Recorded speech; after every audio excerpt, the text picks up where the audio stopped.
Coming up on Tech News Today, Google becomes the most valuable publicly traded company today. What to expect when the Hyperloop is a real thing. Microsoft's cloud meets the ocean in the bizarre world of drone boarding. All that next on Tech News Today. This is Twit. Bandwidth for Tech News Today is provided by CacheFly at CACHEFLY.com.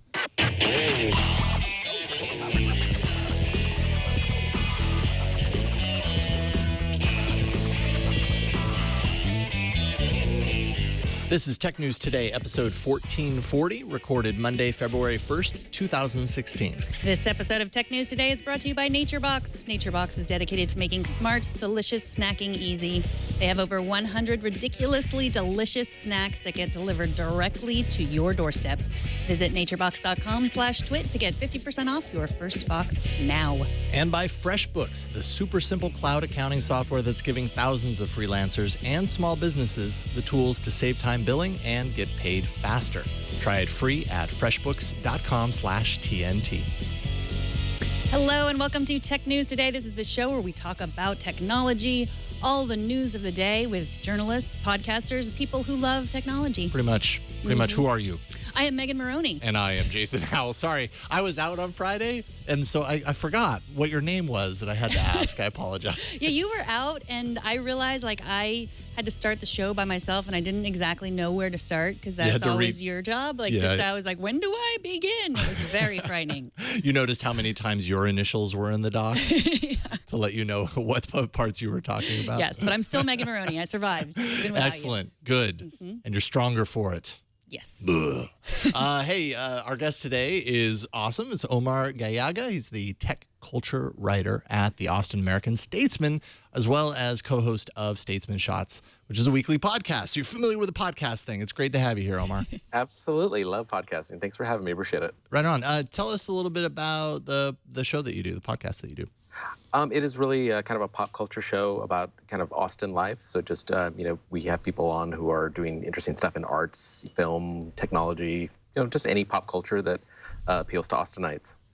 Nice. Excellent. Austin Samba. Yeah. And you were telling us before the show, but who's the big get for this next episode? This next week, we have Wiley Wiggins on, who you may remember from Dazed and Confused. He is now sort of looms large in the Austin indie gaming scene. He is one of the guys behind Juegos Rancheros, which is a monthly, and Fantastic Arcade, which is part of Fantastic Fest, happens every September, big showcase for indie gaming. So yeah, he's a really good guy. We had a great conversation with him about games, filmmaking. He's just a very, very cool character. That's awesome. So it's the Statesman Shots Statesman podcast. Shots, yep. Excellent. All right, everybody, check that out. But before you check that out, watch this show. And then check it. Yeah. Stay here for the next hour, then go watch the show. So earnings, schmurnings, but today it's kind of a different story. Alphabet's earnings report today is a little different from the rest. It's the company's first earnings call to break out revenue and expenses from its core business and all the other bets, a.k.a. its moonshots.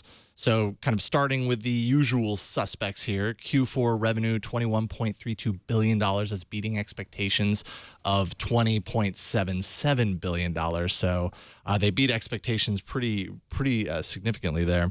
Revenue up 18% year over year. Ad revenue up 17% year over year at $16.3 billion. And obviously that's just a gigantic driver of Google's revenue always. And then you take a look at the moonshots, which is kind of what we're starting to see as far as what that means to the greater, piece of the puzzle of Alphabet. Lost $3.6 billion last year.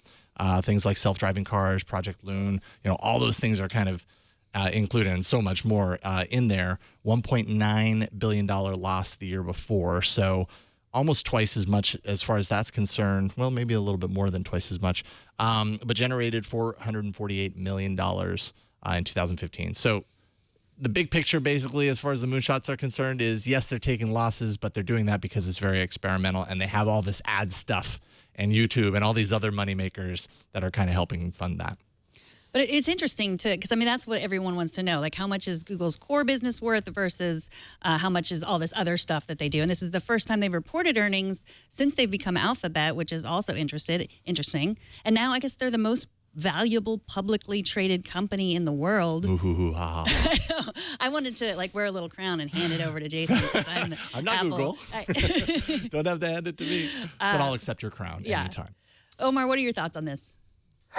Yeah, I mean, it's funny because no matter how well Google does in its core businesses, if you're on Twitter, you will always find people grumbling about, oh, well, this must mean that everything else about them sucks. So you see a lot of that today. But yeah, I mean, I'm not my background is not in knowing what it meant at the time for Alphabet to split off.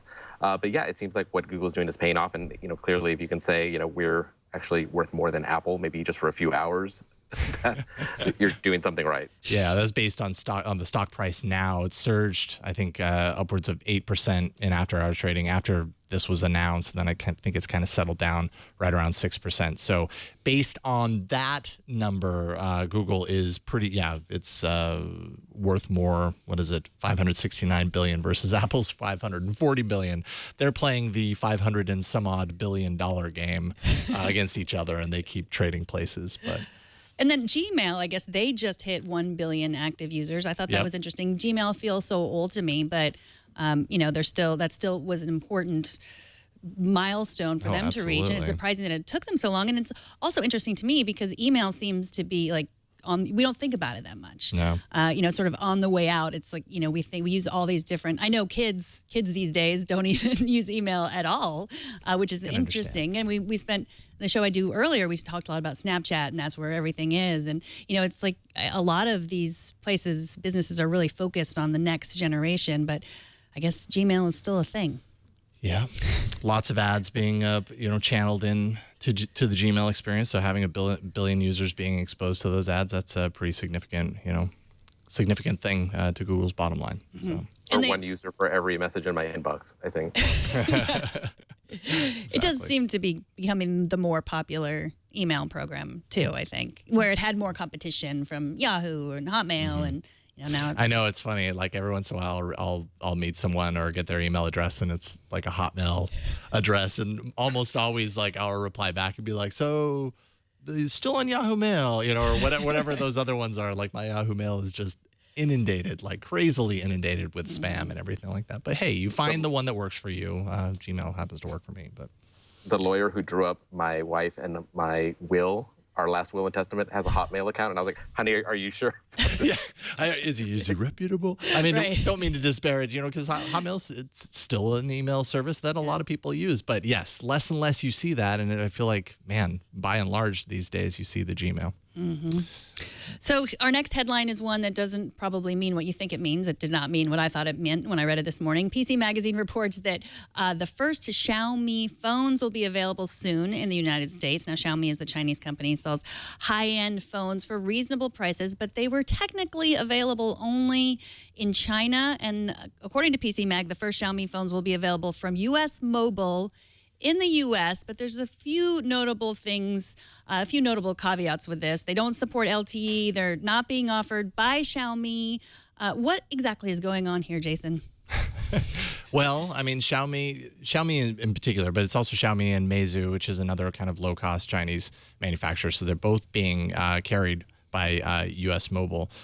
When you look at it at the onset, you're like, oh, wow, they have ambitions to get in the U.S. market. This is a big deal because now suddenly you can buy them legitimately through, a carrier. It's a carrier deal or whatever. But it's not actually that. It's being imported just the way that you or I would go online and find an importer of these devices and order it. They're doing it through a company called Omni Electronics HK, Hong Kong, I'm assuming. So they're not even doing this directly with Huawei or anything like that. There is no, as far as I could tell, any direct relationship with Huawei. Sorry, not Huawei. Sorry, Xiaomi. Sorry, I get them confused apparently. Huawei. Total market in the U.S. They're one of the few that are. And the Huawei are the cheaper. Xiaomi, they're cheaper, more cheaply made. Yeah, they're kind of on the same playing field, right? Like they're kind of lower cost improved hardware. But Xiaomi, I mean, I have the Xiaomi Mi 3. This is one of the phones that's going to be carried through the U.S. mobile kind of plan.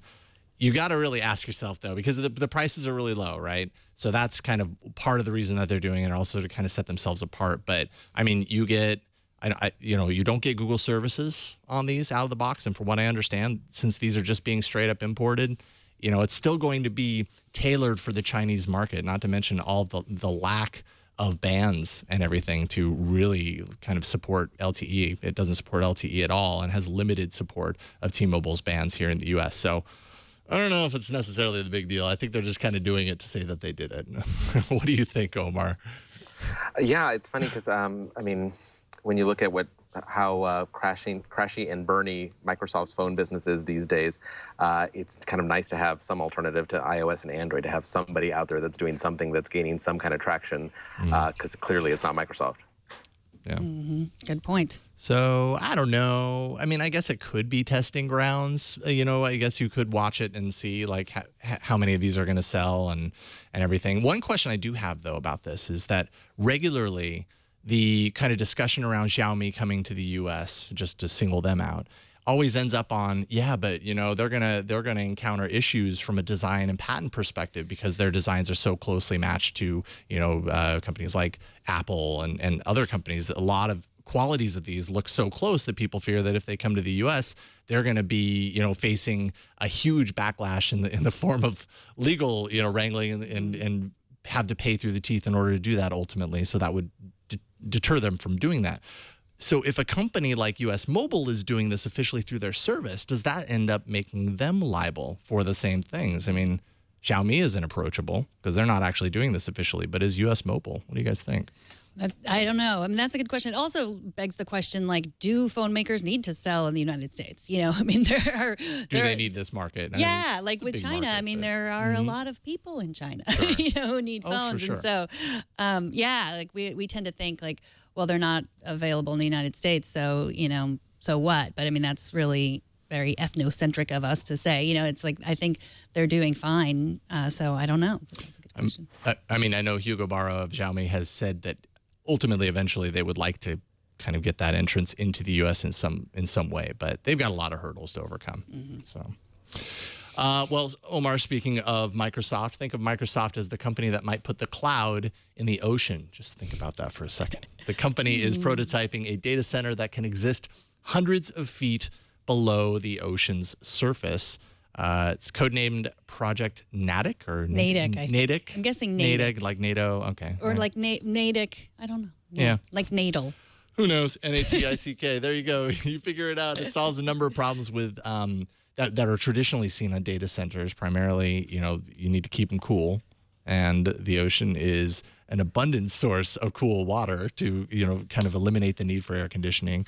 They can be paired with turbines that'll capture the energy just from the ocean current, turn that into electricity.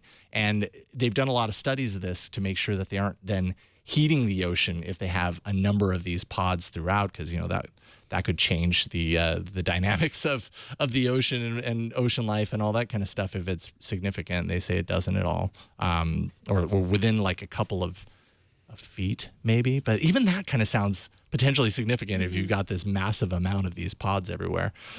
Very cool stuff, though. Very forward thinking. I don't know. Does this float your boat? What do you think? Well, it does seem like it's not the most environmentally friendly project, but I mean, they've got to go somewhere. And an interesting point that John Markoff makes in this is that data centers are usually, like land data centers, are away from urban areas. Right. Whereas these would, I mean, many of the big cities, obviously the coastal cities, are near oceans. So they would maybe be closer to the data center. So I think that part of it was interesting. Yeah, if you have friends that live in Hawaii and ask them about online gaming, their ping is terrible because there's nothing, they're having to connect to West Coast servers. So yeah, this would definitely solve a lot of problems with latency. My favorite part of that story is the Microsoft engineer who's like, When I first heard about this, I thought electricity and water? What? I don't think that's a real story. Yeah, I know. It did seem like it's something that, was written by a marketing person and handed to him to say to the New York Times reporter that shows up at his doorstep to talk about this. Sign this. Okay. My favorite part was that the testing, they've got some pods that they've been testing, and one is called Leona Philpott, who Halo fans might know as a character from Halo. So she was returned in good condition and had some barnacles attached. Some barnacles, yes. And they're using pressurized nitrogen to remove the heat from the chips. Also interesting. That's cool. Yeah, the pods are meant to last up to 5 years untouched. So obviously, I mean, that's for the outside, and I guess they have to design the inside and the electrical components, and the computers and servers and all that, so that they can stand the test of time, so they don't have to lift those and pop them open. And deployment for data centers could drop from 2 years to 90 days going to this kind of method. And hey, we have a lot of ocean floor, so at some point these could be littered throughout the entire floor of the ocean. Who knows? Yeah. So, and we've got some back and forth in the chat room. Seemed like Gadget Hog says it should be Nautic. True, like Nautic instead of Natick. But I was thinking Natick. My grandfather was from Natick, and Patrick, who's our web engineer, also said he used to live near Natick. He thinks it's Natick too. So there we go. I like this. I think it's interesting. I mean, I don't think the fear is that these are going to end up covering every foot of the ocean floor.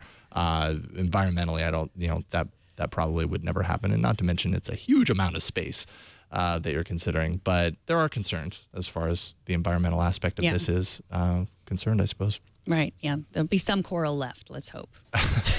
Please. Well, a new study from the Harvard's Berkman Center for the Internet and Society says that those encryption policies from big companies like Apple and Google are not as much of a hindrance to law enforcement catching terrorists and criminals as that law enforcement would have us believe. In fact, all those new technologies we're embracing, from the smart fridge that I love so much to fitness trackers, actually offer the government all kinds of new ways to track us. So, as the study says, don't panic. Don't panic. Everything in your house is tracking you. Yeah. Don't panic, government. Encryption is not going to keep you from needing to know what you need to know about the bad guys, which is something that we've sort of said on the show for a long time. But now Harvard proved it. I have an Amazon Echo in my house, and I'm sure the government knows everything about my kids listening to Kids Bop every day. Oh, no, not Kids Bop. You don't want them to know that. I mean, it also kind of points out that tech companies like Google, Apple, they're very used to kind of dealing with both the subpoena aspect of things and also kind of tightening security around the products that we're using. Obviously, they're kind of on the hunt to lock it down more and kind of standardize encryption across the board and all that kind of stuff. But when it comes to these Internet of Things, when you're talking toasters, light bulbs, cameras, toothbrushes, door locks, however deep it goes, a lot of these companies could be a lot easier to subpoena for information. And that information, I mean, I don't know how much information you're going to get from a connected toothbrush, but I suppose I'm not the one that's devising the plan and pulling information. I think the more places you're getting that kind of data from, the more valuable it is. And so that could potentially be a big issue down the line. And I'm thinking, hey, why don't we encrypt everything? Apparently everything needs to be encrypted, even your toothbrush. Mm-hmm. Yeah, absolutely. It seems like, I was surprised in that article that iCloud is not in any way encrypted. I thought there was something going on there that was encrypted, and apparently No kidding. So I don't know. Maybe we'll have encrypted toothbrushes someday. Samsung sent out invites for its yearly event at Mobile World Congress, where it's expected to unveil its next generation of premium Android smartphones, the S7 series, the Galaxy S7 series. This is kind of what they do every year at Mobile World Congress. Samsung didn't specifically say that they're unveiling, aside from the Galaxy note down at the bottom, but they didn't specifically say, it's going to be these phones. But this is pretty much what they do every year. The S7, the S7 Edge, and possibly a larger S7 Edge Plus, of course, to be unveiled. Rumors are pointing to the return of the micro SD card slot. On the iOS side of things, is there ever a discussion around micro SD card slots? There isn't, right? Because they just don't exist on Apple devices. There's only a discussion when you have something and they take it away from you. Okay. All right. Because I had the S5. I had the S5 or the S4. I had an S phone, and the last one maybe with the SD card, and it was great. And then when I got an iPhone, I was like, I really missed it, and then I realized I didn't really miss it at all. Because you're fine with the cloud. Yes. And just having it all exist. As long, it's all when they put it underwater, it's and potentially under the ocean. Yes. And I guess we're going to see some sort of version of a Force Touch, maybe like they'll probably call it Samsung Touch or something like that. Yeah. That would be comparable to the iPhone. Yeah, Samsung likes to do a lot of the software things, and I think, yes. Okay, so Omar, do you have an iOS device? Do you have one of the newer iOS devices, or are you? I do. I have a 6. My wife has a 6S. And the last Samsung I used significantly was probably maybe the first 6 that came out. I mean, is the Force Touch thing like something that everybody has to jump onto, or did it end up just kind of being a gimmick more than anything? Yeah, my wife has it on her phone, and I don't think she's ever used it except for when we were in the store, and I was like, look, this is what Force Touch is, and then never to be used again. Right. So, it's not a feature for her, and she's a pretty casual user. I don't know if power users are using it to sort their email better or do image sorting better, but I don't have it on mine. I have a 6, and I don't feel like I'm missing much. There you go. I use it for one very specific thing, and that's if someone's giving me their phone number, it's easy just to press hard, and then it's like add contact. For some reason, that's the only, because it's one of those moments where like you want to do it fast, and then, Yeah, totally. As long as it doesn't overcomplicate. So, and that's kind of what Samsung does. It kind of monitors to see what everybody else is doing, or it's developing it at the same exact time. Sometimes that's what they want you to believe.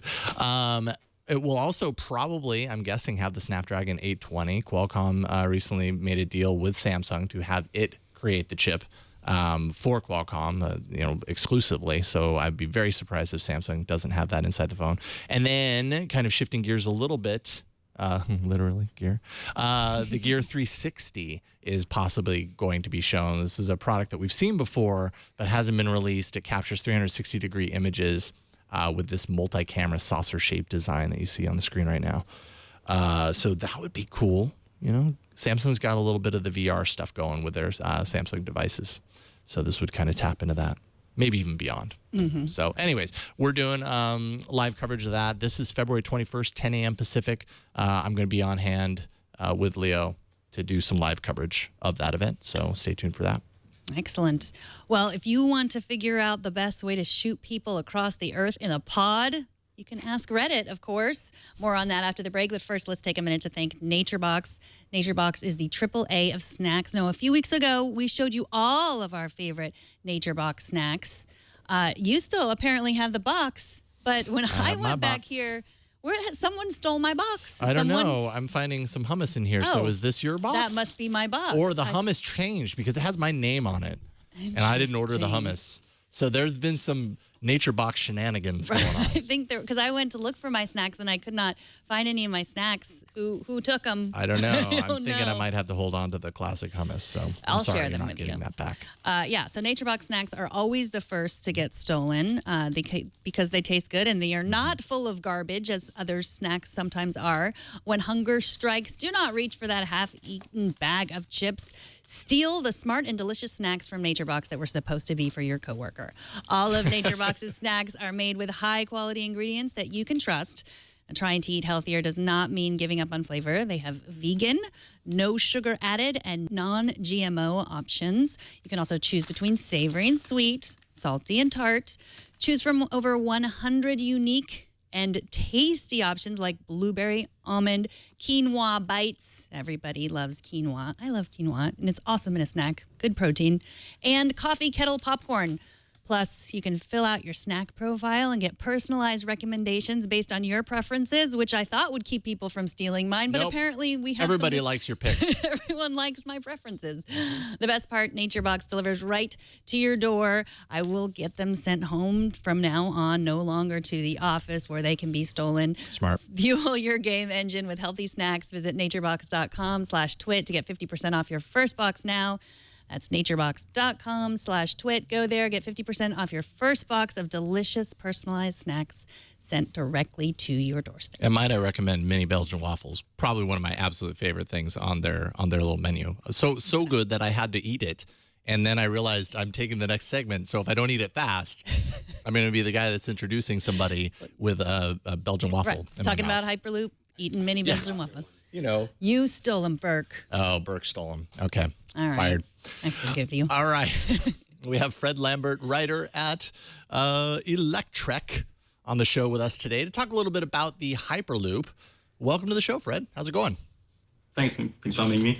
Yeah, I'm doing fine. Thank you. Excellent. Thanks for the Hyperloop. The Hyperloop is a mass transit, high-speed mass transit system. And this weekend, SpaceX held the design weekend of the pod competition. So the competition just to create the pod that will go inside the tube for the whole system as well. But so the idea behind the Hyperloop is to create a low-pressure environment similar to what you'll find in high-altitude aircraft. So they operate in an environment that's low pressure and little air resistance. So you want to recreate this environment on the ground, and that take the shape of a long tube that is near vacuum, at 99.8% vacuum, and you can get to extremely high speed in that. But you have to have a quite powerful pod to sustain that type of speed and to brake and so on. So SpaceX created that competition to try to find as many possible design and the propulsion system to make that a reality. Wow. And so who got involved? Because I know there were a lot of teams involved in this competition, and who walked away kind of with the biggest pat on the back, I suppose.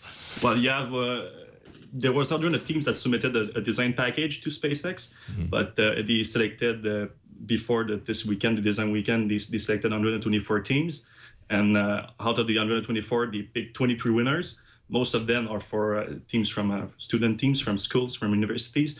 The top honors went to the MIT. But for the non-student team, actually, it's a crowdsourced team from Reddit that took the highest honor for the non-student team. Was Reddit the only non-student team that was there?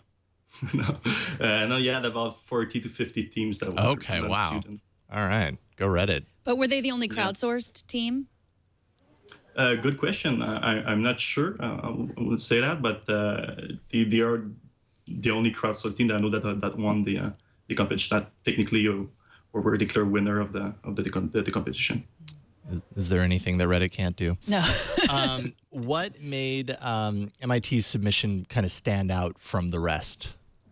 Well, they didn't release too much details about each of the designs, and we'll probably know more closer to once they build the prototypes. The MIT released a video of the design, but it's mainly to try to get sponsors, and they don't reveal too much because it's still a competition and you don't want your competitors to know your design. That's true. But they went with a levitation design because SpaceX give the instruction. They give broad instruction. They didn't nothing too precise to leave the teams to get as many diverse designs as possible. And so you can get a design on wheels to get on the track, or you can go with a magnetic levitation system like a maglev train.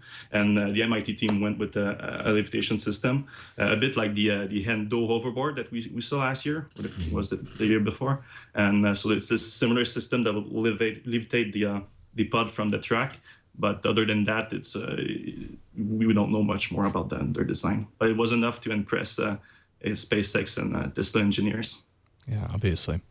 So what is the next phase for the competition for those who are advancing? Well, now they were awarded about $250,000 in prize in between them, and they'll use that money and some sponsors to create the actual prototypes. It's still smaller. It's not a full scale prototype, but they will have to build it, and they will race it at the track at the SpaceX test track, which should be under construction any day now, and they aim to be ready this summer, probably around June. Wow.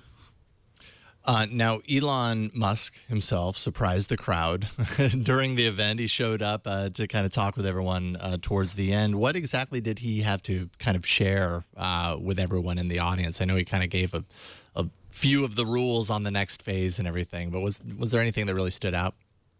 Yeah, well, he pretty much he tried to get everyone excited about the race itself. Mm-hmm.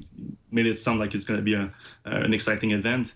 And it's he revealed pretty much how the race will go on. That will be the goal is to get the highest speed possible, but it's only a mile or a mile and a half. The track will end up being. It's going to be at the SpaceX headquarters, so it's in the middle of Los Angeles. There's not that much space. So he even said that he's going to build a foam pit at the end so that the pods you can maybe retrieve some pieces of a pod if you don't manage to break in time. Right. Yeah. Braking is obviously a big part of this. Like you can make a vehicle go really super fast, but you got to also make it stop and not kill the people that are riding inside potentially. Yeah. That's the goal. Yeah. So he also added that he said that he thinks that might actually happen because when he first introduced the concept, he wanted to spur interest in a new mode of transportation. Since we were stuck with 4 modes of transportation since quite a while now, so we wanted to create a new one. If it's the Hyperloop, that's great. If not, well, at least we have interest in innovation in the transportation system. And now he believes that it might actually happen because of all the interest the company saw with the design competition, the pod design competition, but around it, a bunch of other companies are now creating commercial ventures to try to bring the Hyperloop to market. Wow, that's really cool. So, Frederick, you write for Electrek, which is part of 9to5 Mac and 9to5 Google. Tell us a little bit about Electrek and what you guys cover over there. We cover the transition between the fossil fuel transportation industry to electric. So everything around that. So there's going to be electric vehicle. It's going to be the Hyperloop. Since the Hyperloop is actually electric, it's going to be powered by batteries and solar power on top of the track itself. And we cover, of course, if you want to change the industry to being battery powered, you're going to have to change also the energy industry. So you want to change the power consumption, so electric vehicles, and you want to change the power generation with moving again away from fossil fuel and to renewable energy. All right. Well, thank you so much, Fred, for coming on. Actually, before we go, did Elon tell us when we're going to be colonizing Mars? Did he happen to give us any information or time frame on that? He gave a time frame last week. He said that, well, not colonization, but when SpaceX when he thinks SpaceX is going to send someone on Mars, and he said 2025. Okay. Well, mark it in stone then, apparently. Fred Lambert, really appreciate you coming on the show to talk with us today. Thank you so much. Thanks for having me. All right, take care. Bye.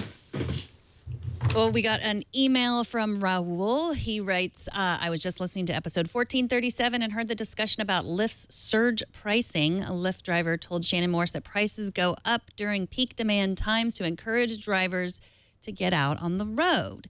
And Raul says that explanation just didn't sit well with me. If Lyft were really trying to encourage drivers to get out on the road, they would give the driver the entire fare above the standard rate. The fact that Lyft and Uber happily take their cut based on the entire inflated price shows that they're just trying to make more money. I guess I shouldn't blame a company for trying to make more money. I just think they shouldn't lie about it. What I would really like to see as a company in their business, what I would really like them to do is to stop calling themselves a technology company while acting like a taxi company. The difference in my mind is a technology platform that was really just trying to connect riders to drivers would create a free and open market instead of trying to control the market. Riders should be able to virtually hail a taxi. Drivers should see that request and enter a bid, and the rider should see those bids in real time and select one based on price, ratings, etc. That would create more of a free market. Fares would still go up. If demand outstrips supply, which is expected in a free market, drivers would be in control of their fares, and it would put an end to the driver-contractor debate. Thank you, Raul from San Antonio. This was an interesting email.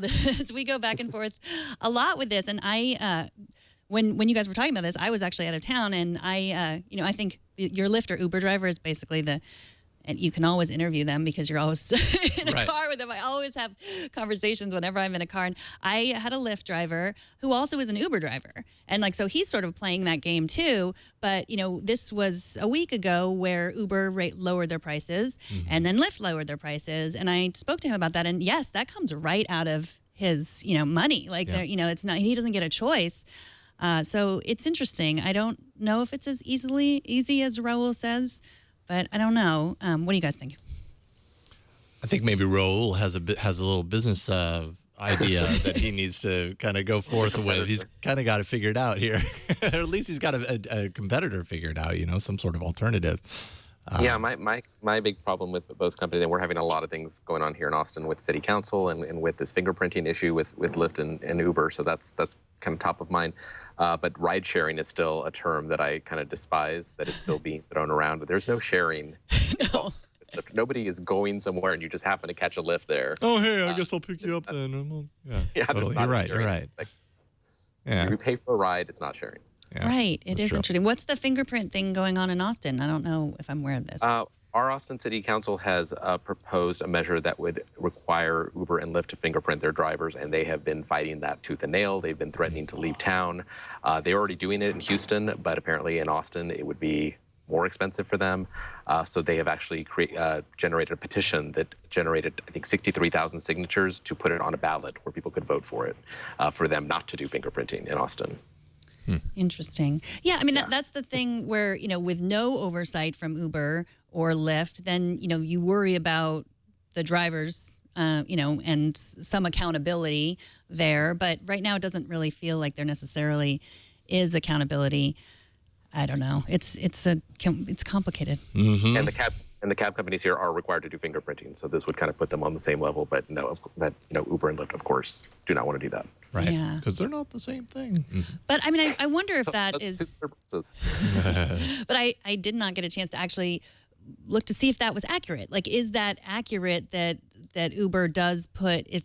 I mean, I guess it's what he's saying. It's what they say. Uber says, we're gonna, you know, raise prices so that more drivers come out. They did actually mention that. I remember that from the story where it was basically their rationale was the drivers will make up the difference based on the higher demand because of the lower price. So it'll be like, oh, well, you know, it's not as expensive, so more people are going to ride. Therefore, you're going to be doing more rides and you're going to make more money in the long term was kind of their argument on that. But I don't know. Kind of a convenient argument. Yeah. Well, it's also interesting too because, you know, if it's rain, like if you're in New York City, if it's raining, you know, there's going to be more demand so that drivers go out and they, you know, I guess it's an economics problem. If you want to make a certain amount of money as a driver and then, you know, you make more money, you're going to be out less time, right? Like, so, you know, if your goal was to make $100 and there's more demand, then you make your $100 and you go home, and then you're no longer out on the road. So that doesn't make sense. Then people can't get a cab. But they're not going to want to stop. They're just going to want to drive and drive and drive. They're going to want to share those rides. Here in town, there are certain times you know not to order an Uber. If it's like ACL Festival, if it's New Year's Eve, you know it's going to be a $200 or $300, you know, for a couple of city blocks ride. South by Southwest. I mean, yeah, you could just be an Uber driver in Austin for those couple weeks and then retire, right? A little island in Hawaii, hope that Microsoft builds something near you so you have to ping. Yeah. Exactly. All right, coming up, what do you do when you want to water ski and all you have is a bunch of snow and a quadcopter? Chew on that for a minute, and we're going to take some time to thank the sponsor. I'm sure you can come up with a couple of ideas. We'll show you one of those ideas in a second. But first, let's thank FreshBooks. If you are a freelancer or you run a small business, chances are your least favorite part is, you know, kind of rummaging through the receipts, trying to keep track of all of your expenses, creating, formatting, sending invoices, and the worst, tracking down customers who don't pay you on time. FreshBooks is the super simple cloud accounting software that's giving thousands of businesses just like yours the tools to save time billing and get paid faster. I've done some music work myself on the side here and there, and my least favorite part is the billing aspect. I like getting paid, of course, but sending over the invoice, tracking the payment, all that kind of stuff is so far removed from what I enjoy about that kind of work. That's kind of a drag. So FreshBooks makes all that stuff kind of a lot easier for many reasons. First of all, getting started on FreshBooks could not be easier, even if you're not a numbers person. You'll be creating, sending invoices in minutes. You'll get paid online right away with FreshBooks payments, and you get paid up front. So now you can request a deposit in FreshBooks. No more covering costs out of pocket or waiting until the end of a project to get paid. Plus, FreshBooks recently announced their new card reader, so you can accept credit cards wherever business happens to take you, quickly, securely, right from your iPhone in less than a minute. FreshBooks card reader is EMV, that's chip card enabled, the new standard in the US. Seeing them everywhere now. With their entirely redesigned iPhone app, you can conduct business wherever you happen to be. You can send an estimate right after the handshake, send an invoice in seconds right on your phone. It's so easy to track all your billable time. And now you're going to know how long your projects actually take. You can throw away the shoebox that you're, keeping all of your expenses and tracking them in that old antiquated way. Track expenses on the spot using your phone's camera. And all this allows you to focus on what you love the most, growing your business. You'll wonder why you didn't start with FreshBooks sooner. If you have questions, help is free forever. You can always count on FreshBooks award-winning support rock stars to go above and beyond whenever you need a hand. Getting started simple. It's totally free for 30 days. Go to freshbooks.com/TNT. Don't forget to enter Tech News Today in the How Did You Hear About Us section so that they know that we sent you. Start your 30-day free trial today. And we thank FreshBooks for supporting this episode of Tech News Today. All right, TNT's fan of the day is Eleuterio. Okay, I'm really striking out on the names. Mr. Martinez, who says, how I listen to you guys. Thanks for providing good content, along with a picture of Tech News Today playing from his smartwatch. I'm pretty sure it's the LG G Watch R. My co-host in All About Android calls it the Gwatcher. So anyways, there you are. We're playing on a watch. Does it have a speaker? Or does it I don't think the Watch R has a speaker, so it's probably, just controlling from the watch. Oh, okay. It probably has headphones or actual speaker in the room or something. Okay. But you can do it from your watch. Isn't that cool? Show us how you watch or listen to TNT. Just record a video. Take a picture of yourself and your setup, post it to Instagram, Google+, Twitter, Facebook. Use the hashtag HowIWatchTNT, and we're going to find it. We got a ton over the weekend. We have a small collection. We could release a book, a photo book of people. We should do that. Before I go on, I wanted to thank user 21952 in the chat room. I think what I was clumsily trying to explain was the backward bending supply curve of labor. With Uber. I don't want to take credit for this. It's an economic theory, and I think I was getting the Uber idea from maybe Freakonomics podcast, or it could have been the TED Radio Hour. I have a lot of podcasts in my brain, so I will do some more research. But there is something there. There is an economic concept that is longstanding. So thank you, user 21982, and give yourself a name so that I can actually thank you. He's like, no, that is my name. Okay. From birth. Yeah, it says it on his economics degree. All right, finally, we have a virtual colony of drone stories today. The first is from our friend Mike Murphy over at Quartz. It's about a new sport that is sweeping Russia, apparently, drone boarding. Yes, it is exactly what it looks like. I think maybe we can take a look at the video. That is a small child being pulled along, as in kiteboarding with a drone. I don't know. I think that, I don't know what, a quadcopter. Yeah. I think it's a homemade quadcopter. I looked into it. It doesn't look like... The blistering speeds of drone boarding. Not real. Buckle up. This is extreme sports right here. He's got a Dr. Pepper in his pocket. Don't we have the ability to play Mountain Dew that? in his pocket, and he's going fast. Yeah, I don't know. How do you know that's a he? That child? That's true. It's a he. that entity is being pulled by a quadcopter. By that drone that lasted. They actually probably took this video in like 15 takes or something because the battery kept going out. I don't know. Omar, what do you think about drone boarding?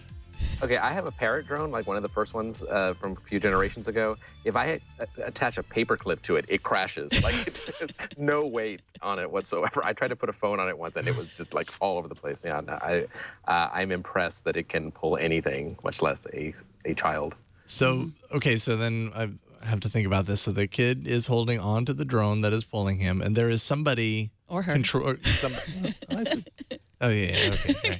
All right. Thanks. Thank you for the correction. He must have slicked up the snow or something, so he really like kind of coasted. Yeah, it's like you kind of got a little bit of a downhill. You got to do a little bit of a downhill so you can get a little bit faster speeds. And then you have to have someone that you trust at the controls of the drone. Right.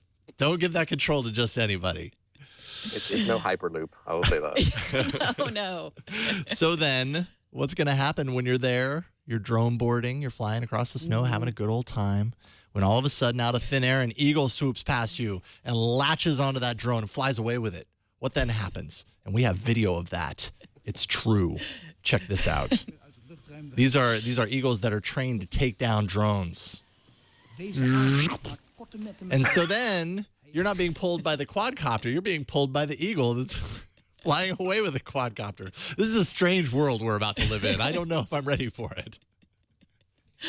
I don't know. I think it's birds are amazing. That's one way to put it. Yeah. I had not seen that before. That's amazing. I just think it's a strange world. We're going to be doing our extreme drone sports, and a bird's going to come along and thwart our dreams. Well, I mean, that is one way to, it's probably better than shooting them down in your backyard with your gun. The drones, not The drones. Okay. Shooting the drones down. I don't eat birds, so. All right. Drone jammers. Yeah. That's So, true. yeah, It's not probably shooting- safer than shooting down the drones. Right, because that's how some people get rid of drones. They take it into their own hands. So, yeah, just train your falcon. Train your Or your eagle eagle. that you have, that you own.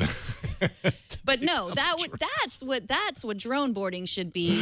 The eagle. Yeah, if the eagle is carrying the drone, Eagle then, boarding then is we have something. way more impressive than Eagle drone drone boarding. boarding. Artemis. Yes. I feel like this has been foretold in plenty of literature. Yes. Lots of literature for us. Okay, we'll see which one wins, drones or eagles. I'm not really quite sure. Thanks so much for coming on, Omar. Tell people kind of, I don't know, where to find you, what you're working on, social networks, all that kind of stuff. What do you want people to know? Oh, thank you. That's so much fun. Yeah, right now I just had a story that's in tomorrow's paper, the Uber of, where I kind of put a couple companies together that are trying to do the Uber of, matching roommates or doing things like taking the temperatures of people and making health data out of that for cities. So that's something that I've been working on, and I've also got pre-South by Southwest stuff coming up. I'm Omar G on Twitter. I am at the Austin 360 Digital Savant blog at austin360.com/digital savant, and the Statesman Shots podcast is statesman.com/shots. And we have a lot of fun with my co-host Tolly Mosley, who's fantastic. Omar, thank you so much for coming on. It's always a pleasure to talk to you. Oh, good to see y'all. It's great. Take care. We know we've reached a point when we have the Uber of Uber ofs. Yeah. The Uber of Uber ofs. Right. Exactly. I can hardly say that. Tomorrow's guest is going to be Liberty Madison. She's that tech girl online, and we're super stoked to invite her she on, tweeted that she's going to be talking about tech for millennials. Yeah. But I hate to break it to you. We're going to be talking about all the tech for millennials, for old people, for She's young got the people. millennial perspective. Mm-hmm. So she'll be bringing that. Yes, she will. TNT records live every Monday through Friday, 4 p.m. Pacific, 7 p.m. Eastern, 12 a.m. UTC at twit.tv/live. You can always be a part of the show, of course, by emailing us at tnt@twit.tv, or you can leave us a short voicemail. That's 260-TNT-SHOW. You can hit the show up on Twitter. We are at Tech News Today TV. I also have a little secret for you. You can subscribe to our newsletter. Oh, I You knew can that sign up at twit.tv/newsletter. Jason and I together wrote a piece about Tech News Today. It appears that only I got credit for writing it. So That's okay. It's okay. I'm a ghostwriter. If you got the newsletter, it was both of us. So we both wrote it. So we write for the newsletter, and others here also do. And you can find out who our guests and who guests on other shows are going to be. Yeah. So sign up for that. And also subscribe to the show on iTunes or Stitcher or TuneIn. And if you know someone who might be interested in the show, have them subscribe too. Or if you need to push them a little farther, you can send some of our clips on Facebook. You can share them. So go to facebook.com/TechNewsTodayTV show, or just search for Tech News Today on Facebook. Find us, share some of our shows to see if they would like to subscribe too.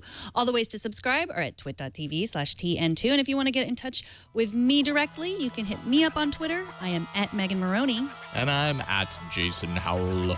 Thank you to everyone who does this show, including Anthony Nielsen, who is behind the controls, pushing buttons, making us look good. And thanks to you for talking tech with us today. We will see y'all tomorrow. Bye, guys. You round up.